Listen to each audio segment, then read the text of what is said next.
مروان مدینے کا گورنر تھا. امام حاکم لکھتے ہیں اس نے، ان کی بڑی عظیم کتاب ہے امام حاکم کی المستدرک علی الصحیحین،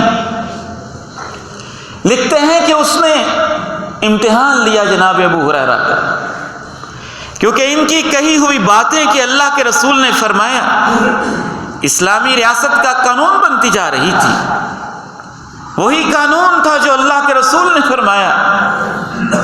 تو اس نے امتحان لیا، اپنے سیکرٹری کے کہا کہ آپ چھپ کے بیٹھ جاؤ، میں ابو ہریرہ کو بلاؤں گا اور اس سے کہوں گا حدیثیں بیان کرو، ان کو پتہ نہ چلے، اور جتنی وہ حدیثیں بیان کریں تم نے لکھتے جانا ہے.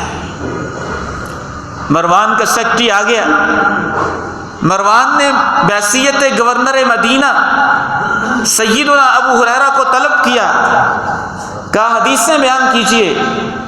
سیدنا ابو ہریرہ رضی اللہ تعالی عنہ نے حدیثیں بیان کی. سیکرٹری نے ساری نوٹ کر لی. وقت گزر گیا، 1 سال تک مروان نے انتظار کیا. 1 سال کے بعد سیکرٹری سے کہا میرے پاس آؤ، اور جو پچھلے سال تم نے حدیثیں لکھی تھیں وہ کھول کے بیٹھ جاؤ، اور میں دوبارہ جناب ابو ہریرہ کو بلاؤں گا اور ان سے کہوں گا جو پچھلے سال حدیثیں سنائی تھیں وہ مجھے دوبارہ سناؤ، اور تم نے جو پچھلے سال ریکارڈ لکھا تھا اس کے ساتھ ٹیلی کرتے جانا، چیک کرتے جانا کیا فرق آتا ہے.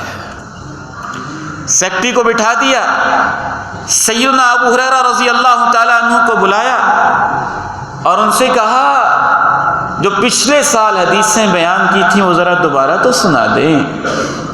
جناب ابو ہریرہ نے شروع کر دیا، قال رسول اللہ صلی اللہ علیہ وسلم، سمعت رسول اللہ صلی اللہ علیہ وسلم، رأیت رسول اللہ صلی اللہ علیہ وسلم.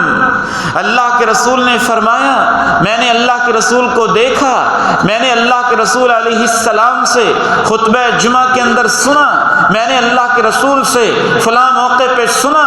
یہ حدیثیں بیان کرتے گئے، کاتب نے چپ کے خفیہ بیٹھ کے ٹیلی کرتا رہا. ادھر سے حدیثوں سے فارغ ہوئے، ادھر مروان نے کہا مجھے بتاؤ کیا فرق آیا ہے. اس نے کہا ما غیر حرفا من حرف، فرق آنا تو دور کی بات ہے.